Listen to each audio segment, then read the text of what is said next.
हुआ है बायोडाइवर्सिटी। पढ़ते हैं, इतनी सब कुछ कहानी लिखी है देखो, तो दिखाने के लिए बनाना पड़ता है।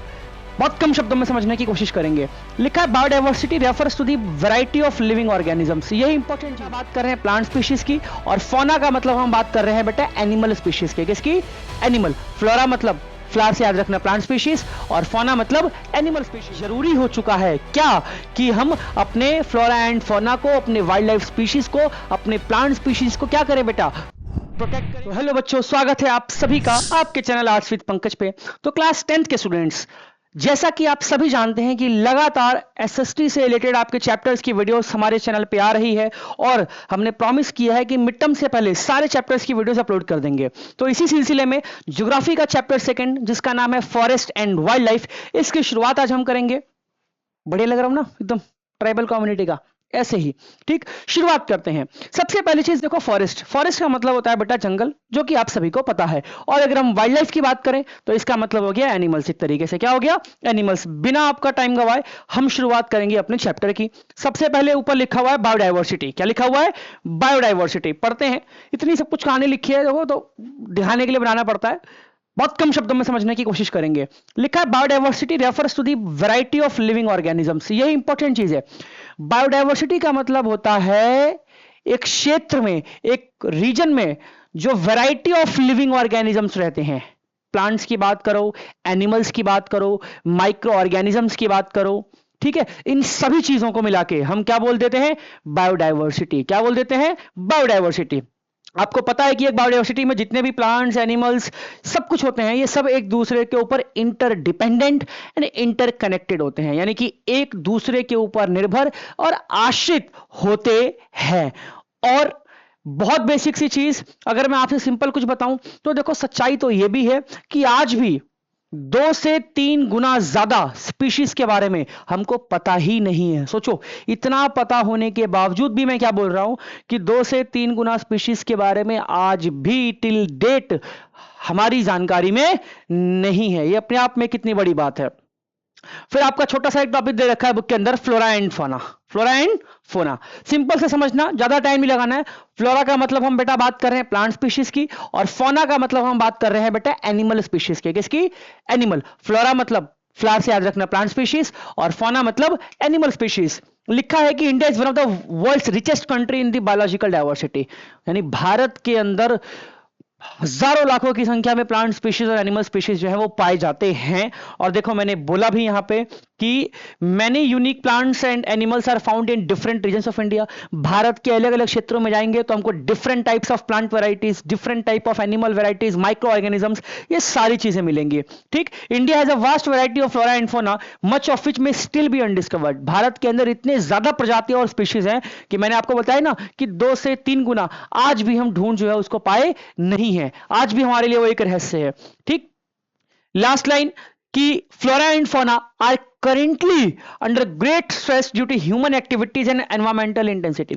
मतलब हमारी जो मानव गतिविधियां हैं, हमारी जो ह्यूमन एक्टिविटीज है, उसकी वजह से लगातार हमने अपने फॉरेस्ट को, वाइल्ड लाइफ को, फ्लोरा एंड फोना को नुकसान पहुंचाया है, उसको खत्म करने की कोशिश की। और पहले के मुकाबले आज के समय में हमारे फॉरेस्ट एंड वाइल्ड लाइफ में बहुत ज्यादा रैपिड डिक्लाइन आया है, यानी कि चीजें खत्म हो रही हैं। और ये एक चिंता का विषय है कि इसको कंजर्व करना, नीड फॉर कंजर्वेशन, इसको बचाना, इसको प्रोटेक्ट करना, ये बहुत ही ज्यादा जरूरी है बेटा। क्या है? बहुत ही ज्यादा जरूरी है। अगर आगे बढ़े तो देखो, लिखा भी, टॉपिक टाइटल दिया है प्रॉपर मैंने आपके लिए कि conservation of forest and wild life in India. ठीक है, क्या लिखा है कि conservation has become essential due to rapid decline in forest and wild life. लगातार बहुत तेज गति से फॉरेस्ट एंड वाइल्ड लाइफ में डिक्लाइन की वजह से ये जरूरी हो चुका है क्या कि हम अपने फ्लोरा एंड फौना को, अपने वाइल्ड लाइफ स्पीशीज को, अपने प्लांट स्पीशीज को क्या करें बेटा?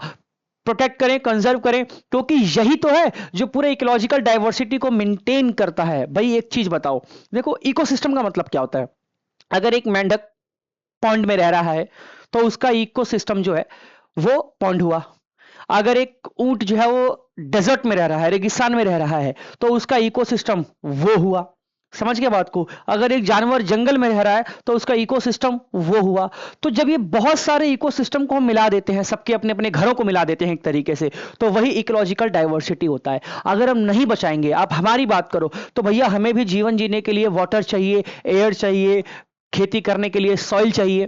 तो जब हर जानवर का जो घर है, हर स्पीशीज का जो घर है, वही इकोसिस्टम होता है उसका, और जब सभी इकोसिस्टम को मिला दो तो वो इकोलॉजिकल डाइवर्सिटी कहलाएगी। और अगर हम इनको नहीं प्रोटेक्ट करेंगे तो ये चीजें खत्म होती जाएंगी। अगर घर ही तबाह हो जाएगा, ये सभी चीजें खत्म हो जाएंगी, तो जीवन कैसे चलेगा? इसलिए जरूरी है कि वाइल्ड लाइफ एंड फॉरेस्ट को बचाया जाए, कंजर्व किया जाए, प्रोटेक्ट किया जाए। ठीक है भाई, ये बताओ, जेनेटिक डाइवर्सिटी एक बहुत इंपॉर्टेंट चीज होती है।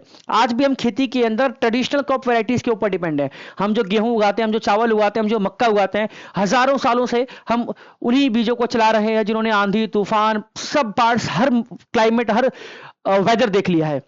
अब हमने नए जमाने की अगर हमने खेती शुरू कर दी और अगर हमने अपने पुराने बीजों को खो दिया तो ये बहुत नुकसानजनक होगा।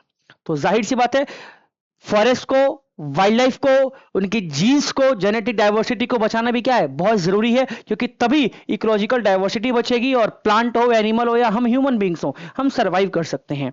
आगे बढ़े उससे पहले एक लाइन लिखी हुई है कि in the 1960s and 1970s conservation demanded a national wild life protection programme in India.